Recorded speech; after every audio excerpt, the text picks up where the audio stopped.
J'ai l'immense plaisir aujourd'hui de recevoir deux investisseurs, Alison Imbert de Partech et Olivier Rameil de BPI France Investissement.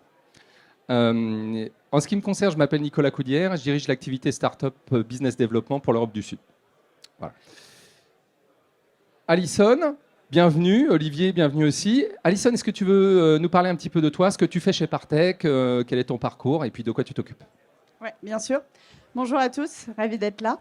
Donc, je suis investisseuse chez Partech dans le fonds de Seed. En deux mots, Partech, on a des activités de Seed, Venture, Growth et un fonds qui est dédié à l'Afrique. Donc, ce sont à chaque fois des équipes différentes et des poches d'investissement différentes. Et donc, au sein de l'équipe Seed, on investit, on y reviendra peut-être, mais pré-produit, tout ce que vous voulez. Donc, aussitôt qu'on a une bonne équipe d'entrepreneurs et qui est prête à en découdre pour construire un catégorie leader sur un marché qui a du vrai potentiel. Donc ça, c'est ce qu'on aime bien faire, c'est être vraiment au tout début de l'aventure. En termes de tickets, va être 500 à 3 millions. Et moi, personnellement, ce que j'aime, donc j'ai rejoint Partech il y a 4 ans, j'ai dû faire un peu plus d'une douzaine d'investissements. Il y a 3 grands sujets que je couvre. Alors, bon, vous allez dire c'est beaucoup, mais tous les sujets fintech, tous les SaaS plays assez straight to the point, j'ai envie de dire, et des sujets impact que je trouve vraiment cool et beaucoup plus deep tech qui peuvent un peu rejoindre ce que fait parfois Olivier. Et on pourra y revenir plus tard si ça vous intéresse. Avec plaisir. Merci Alison. Olivier, de ton côté, BPI France. Bonjour à tous, Olivier Rameil, je suis directeur d'investissement du fonds d'amorçage Digital Venture de BPI France. Alors vous connaissez sûrement tous BPI France pour la partie financement, celle qui vient aider tout type d'entreprise à tout stade de maturité pour des subventions, des prêts, des assurances, etc. Et il y a une autre entité en interne qui fait de l'investissement soit en direct, directement dans les entreprises, soit en indirect, ce qu'on appelle dans le fonds de fonds, dans la plupart des fonds français. Si on zoome un petit peu sur notre partie qu'on appelle innovation, on gère plus de 4 milliards en investissement direct et on est organisé de manière matricielle. Donc on a des fonds d'investissement soit verticalisés sur des thématiques comme biotech, écotech, la défense, la culture, etc. Soit sur des fonds qui sont un petit peu plus transverses, comme les nôtres, qui s'appellent Digital Venture. Digital Venture Seed, notre véhicule, fait 75 millions d'euros. Il fait une dizaine d'investissements par an dans des entreprises qui sont pré-produits, pré-revenus. Au-dessus de nous, vous avez un fonds de 300 millions d'euros, Digital Venture, qui rentre en série A ou B dans 5 à 7 sociétés par an. Et encore au-dessus, vous avez un fonds de growth qui fait 1,5 milliard, qui s'appelle Large Venture et qui rentre dans quelques sociétés par an. Parfait, merci. Donc vous investissez tous les deux sur des tours de seed, donc typiquement des premières levées ou presque chez les jeunes startups. Comment vous voyez le marché aujourd'hui 2022 ? On a eu un 2020 Covid un peu difficile, un 2021 relativement extraordinaire. Comment ça se passe jusqu'ici 2022 et comment vous voyez le reste de l'année ? Est-ce qu'il y a des trends sur les startups que vous rencontrez ? Quel est votre sens du marché, Alison ? Alors, sur la partie plus deal flow, bon, il y a déjà une chose, c'est que les fonds ont levé énormément d'argent en 2021 et puis là, ça continue à bien se porter. Donc, on a beaucoup de capitaux. Donc, les fonds sont toujours très actifs et ont besoin de déployer l'argent qu'ils ont dans un temps relativement court, comme vous le savez. En début d'année, ça s'est un peu ralenti. Moi, ma théorie perso à voir, c'est qu'on a un petit peu asséché le marché en préemptant énormément de tours en 2021. Mais là, ça repart plutôt bien depuis mars, donc c'est plutôt cool pour nous. Et d'un point de vue dynamique, c'est-à-dire qu'on continue à observer la même tendance que sur 2021. C'est-à-dire que les fonds se concentrent sur les meilleures boîtes qui arrivent à lever très facilement des fonds avec un deck et pas grand-chose et un process d'une semaine. En revanche, le pendant de la concentration sur quelques entrepreneurs, projets, c'est que certaines peuvent toujours un petit peu plus avoir des difficultés à lever et devoir prendre un petit peu plus de temps. Combien d'opérations à peu près en site vous faites chez Partech ? Alors c'est compliqué parce que nous on investit aussi en Asie et aux US parce qu'au total on fait un deal tous les 15 jours à peu près en seed, mais c'est avec les deals US ça, et en France si on fait que la France on en fait 6 à 8 par an. D'accord, 6 à 8 sur la France et grosso modo France, 25 par an, quoi. Ouais, France élargie, peut-être un peu d'autres pays. D'accord. Olivier, de ton côté, comment tu vois le marché aujourd'hui ? Alors, on a regardé quelques études en France, le nombre de deals. Alors, je pense qu'on va concentrer notre discussion sur ce qu'on appelle le seed, donc toutes les startups qui sont très jeunes et qui sont soit pré-produits, soit pré-revenus. En France, le nombre d'investissements en seed n'a pas explosé du tout. Il est quasiment flat ou en très légère croissance. Par contre, le montant en valeur déployé sur cette tranche, et donc, si vous voulez, le montant moyen levé par les startups en seed a, lui, fortement augmenté. Comme le disait Alison, la plupart du temps, c'est des équipes qui avant levaient moins d'1 million d'euros et qui aujourd'hui ont levé 2 ou 3 millions d'euros, avec des équipes qui étaient parfois un petit peu plus aguerries, avec ce qu'on appelle des repeat founders, des gens qui ont déjà monté quelques boîtes avant. On a la chance aujourd'hui que l'écosystème français mûrisse et que des gens qui ont fait partie des premières vagues Internet reviennent à l'assaut avec des équipes déjà préformées. Donc on met plus d'argent sur eux, on a tendance à croire qu'ils vont délivrer plus vite et qu'ils vont atteindre plus rapidement les prochains tours. Mais je resterai un tout petit peu vigilant quand même, parce que quand on regarde de près le nombre de nouveaux deals, enfin si vous voulez, n'a pas explosé encore une fois 2020, 2021. Et même sur 2022, on sent en tout cas, nous, les prémices d'un vrai ralentissement. Je pense qu'on peut déduire que ce ralentissement arrive du bout de la chaîne. Aux États-Unis, vous avez des corrections de valorisation sur des entreprises très larges qui avaient levé des très gros tours. Et du coup, si vous voulez, nous, on est le premier maillon d'une chaîne alimentaire qui va jusqu'aux États-Unis et jusqu'aux IPO. Et donc, si la fin de la chaîne commence à corriger, eh ben, c'est pas impossible que quelques mois, voire un an plus tard, le début de la chaîne, de notre côté, se corrige aussi. Et donc, Mais je pense quand même que toutes les bonnes boîtes lèveront malgré tout. C'est juste que ce sera peut-être un peu moins freestyle dans les term sheets comme on a pu faire en 2021. d'accord, donc vaut mieux préparer son dossier autant que possible. Sur les 2-3 dernières boîtes dans lesquelles vous avez investi, qu'est-ce qui vous a amené à faire le deal?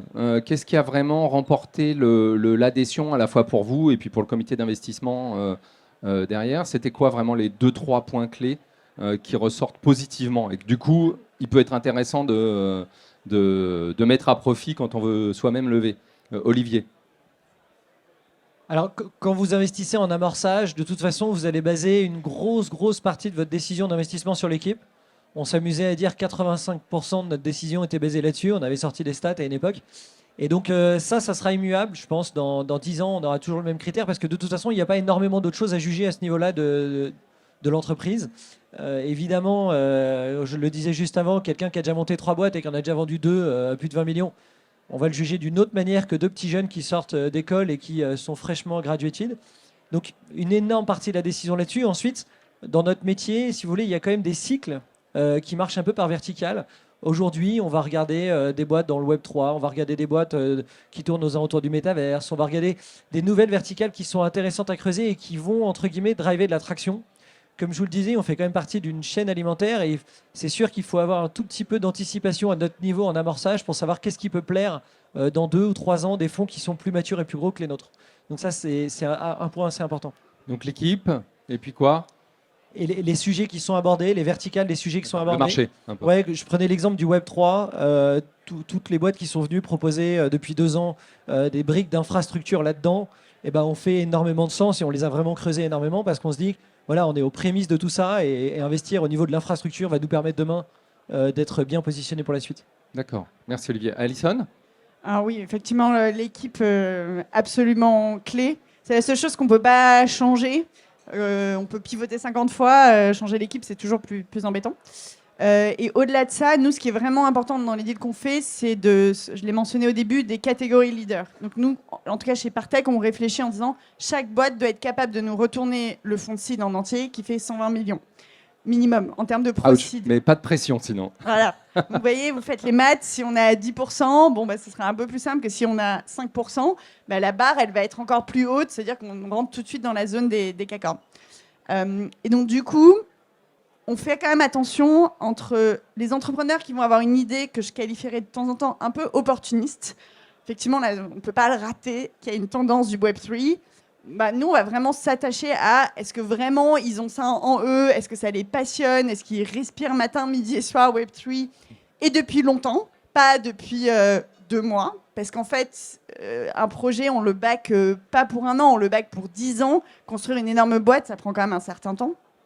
Donc on va faire vraiment attention à, OK, il y a certes un potentiel de marché qui est très fort, peut-être dans des sujets un peu plus de tendance. Parfois, moi j'ai fait une boîte en assurance.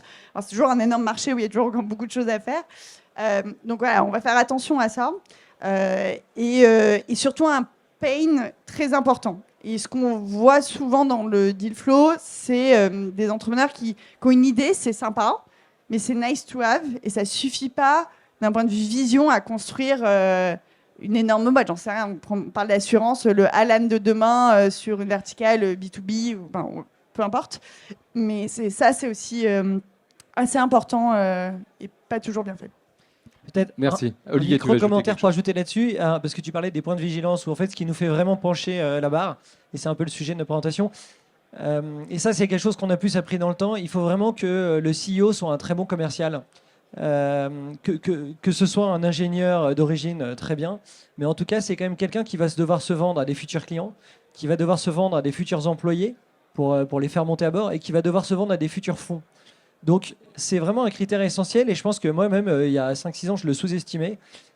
C'est quelque chose qui peut complètement faire pencher la balance sur une adhésion complète de l'équipe pour faire l'investissement, ou sur parfois encore des petits points d'interrogation. Donc ça, retenez-le. Peu importe l'équipe que vous avez, il faut qu'il y en ait un qui soit parmi les fondateurs et qui soit un excellent commercial, parce que il va passer son temps à vendre la boîte, le produit, ce que vous faites, etc. à tout le monde. 100% d'accord avec ça, vraiment. Oui, surtout qu'on est dans un contexte, encore une fois, d'entreprise plutôt jeune, c'est-à-dire qu'on n'a pas beaucoup de clients, on n'a pas un produit qui est parfait, on n'a pas un marché qui est complètement encore cadré. Donc la notion de l'équipe, je pense que c'est pour ça que vous y attachez autant d'importance, fondamentalement. Et ça nous permet de rebondir sur un autre point qui est, aujourd'hui en France, on a tendance à avoir un incentive plutôt ingénieur, à se dire, OK, on a une vision produit, on va le développer, on va aller le confronter à des clients. Les Américains prennent le problème à l'envers en se disant, OK, j'ai trouvé quelqu'un qui a un problème et je vais essayer de développer un produit pour lui. Et du coup, ils arrivent à mieux lever. Parce que c'est en écoutant les clients, et je travaillais avant chez AWS. Faut pas le dire. Je peux en témoigner. En écoutant le client, vous allez toujours partir dans le bon sens pour la suite de votre développement produit. Et ça, les fonds sont de plus en plus attentifs à ces petits signaux qui, au final, changent tout sur la durée de vie de la boîte derrière. Et pour complémenter ça, maintenant, vous avez dû le voir, tous les fonds US post-Covid ont compris qu'il y avait un marché entre la Chine et eux, ça s'appelle l'Europe, et investissent massivement en Europe, ce qui fait que les valos augmentent, qu'on a de plus en plus de unicorns, etc. Et donc, ça, c'est génial. Et du coup, il faut quand même arriver rapidement, série A, série B, d'être capable de convaincre un investisseur américain qui a des codes qui sont tels que ce qu'Olivier a décrit. Et donc, il faut être vraiment un salesman. L'anglais, il doit être impeccable. Alors, l'accent, on peut avoir un accent, mais vraiment très articulé, etc. Parce que ça va être un de nos critères de se dire, s'il n'y a pas assez de capitaux en Europe, il y a un moment donné, il va falloir aller les chercher aux US. Et si vous voulez, un fondateur a tellement de choses à faire, il n'aura jamais le temps de ramp up sur ses qualités de sales, de pitch, de storytelling, etc. Donc, il faut qu'il soit bon, malheureusement, dès le seed. Il n'y a pas trop de droit à l'erreur de ce point de vue-là. Et encore plus, j'imagine que dans l'audience, vous travaillez plutôt sur des DevTools, DevOps, etc. Les fonds américains sont super friands de cette verticale et viennent vraiment piocher chez nous parce qu'ils savent qu'on a des très bons ingénieurs qui comprennent très bien ces problématiques, aussi cybersécu. Donc c'est encore plus vrai, c'est-à-dire qu'il y a plus de chances que vous, ici, vous créez des boîtes qui attirent ces fonds américains. Et c'est une énorme opportunité parce que si vous levez avec un Américain, autant vous dire que votre boîte est partie en mode TGV. Et il faut la saisir. Merci à tous les deux. Alors, pour finir, est-ce que vous pourriez nous partager chacun le truc à faire pour lever et le truc à pas faire pour réussir sa première levée? Dans les expériences que vous avez eues, réussies, ratées, la relation que les entrepreneurs ou entrepreneuses avaient construite avec vous au fil du temps, les modes de communication, les infos qui vous étaient partagées. Qu'est-ce qu'il faut faire? Qu'est-ce qu'il ne faut pas faire? Un de chaque. Alison. Ce qu'il faut faire, en tout cas, pour arriver à bien lever, c'est de vous faire introduire par un copain fondateur qui a levé avec tel fonds ou qui a un contact. C'est-à-dire que le cold reach, oubliez, ça sert à rien, on répond pas. Enfin, moi, je vous le dis sincèrement, je réponds pas. Il y en a trop, il y en a tous les jours. Le contact @partech.com. Ouais, voilà. Mais même mon email, parce que tout le monde le connaît, mais même ça, on est bombardé, on n'a pas le temps de répondre. Donc, par contre, si c'est un de nos founders avec qui on a été en contact dans le passé ou de notre portefeuille qui nous dit regarde ça, même si je regarde le deck et je suis moyen convaincu, je vais toujours prendre le call. Donc ça, je pense que la première chose à faire, c'est vraiment toujours se faire introduire auprès de la bonne personne et n'écrivez pas au fond de growth à quelqu'un du growth si vous levez un tour de seed. Pareil, vous checkez LinkedIn, ça prend 10 secondes. Voilà, donc ça, c'est très important. Bon, c'est clair. Première approche. L'intro, le hot contact, pas le cold call. Olivier? Dans les choses à faire, je pense que c'est. Je rejoins tout à fait le point sur l'introduction. On est sur un marché aujourd'hui où il y a trop de demandes, en tout cas. Et par contre, nous, on se base énormément sur le business angel. C'est-à-dire que très souvent, quand vous allez commencer à travailler sur votre produit, vous allez vous rapprocher d'autres fondateurs startup ou d'experts qui travaillent sur la même verticale que vous et qui, eux, potentiellement, vont très bien comprendre le pain que vous essayez de résoudre et vont vous apporter énormément. Un jour, ils vont peut-être vous dire, bah, moi, je suis même prêt à mettre un peu d'argent dans ton entreprise, à quel point j'y crois. Et quand ces gens-là vous accompagnent au moment où vous arrivez vers nous, eh ben, ça apporte beaucoup de crédibilité à votre projet. Donc nous, on essaie d'être le plus proche possible de ces réseaux Business Angels, ces gens qui sont sur le terrain, qui ont vécu ce que vous avez vécu et qui sont toujours au contact des dernières nouveautés sur votre verticale. Et si on enchaîne sur ce qu'il ne faut pas faire. Vas-y, ce sera le mot de la fin. Voilà. Bah, après, alors là, pas faire par contre, grosse erreur, je pense, c'est de faire durer dans le temps votre levée. Nous, c'est quelque chose qu'on voit. Si une levée n'est pas raccourcie, vous commencez à envoyer déjà un premier signal négatif au marché, c'est que vous n'arrivez pas à trouver d'investisseurs, que vous êtes en train de ramer. Donc il faut concentrer un petit peu toutes vos forces dans la bataille dans une période très courte. Alors sur le site, normalement, vous ne levez pas des montants astronomiques. Donc vous arrivez à trouver rapidement les investisseurs qui vous suffisent pour votre tour. Mais dans tous les cas, il ne faut pas se dire « Ok, je vais dédier 20% de mon temps à la levée ». Non, il vaut mieux dédier 100% de son temps à la levée et limite friser sa boîte pendant une semaine, mais faire que ça et boucler le truc. Ça va vous permettre, vous aussi, de tourner rapidement la page et de passer à autre chose. Et du coup, peut-être le pendant de ça, pour créer ce momentum qui n'est pas toujours simple à créer, vous pouvez nous dire je parle à X fonds, ça avance bien dans le process, pas de problème. Par contre, attention à un truc que j'ai vu de temps en temps, de pas trop vendre, c'est-à-dire de dire j'ai une term sheet de machin ou j'ai déjà 3 term sheets, j'ai des fonds commit. On se parle tous tout le temps, donc clairement le moins de mensonges va être perçu. Et ça, on n'aime pas trop. Voilà, il faut créer du momentum, mais il faut rester honnête en nous disant il y a vraiment quelqu'un ou il n'y a personne, parce que quand on s'en aperçoit, on n'est pas ravis. Voilà. Parfait. Merci à tous les deux. Merci Alison. Merci Olivier. Merci à vous. Je vous souhaite une très bonne continuation, un excellent AWS Summit.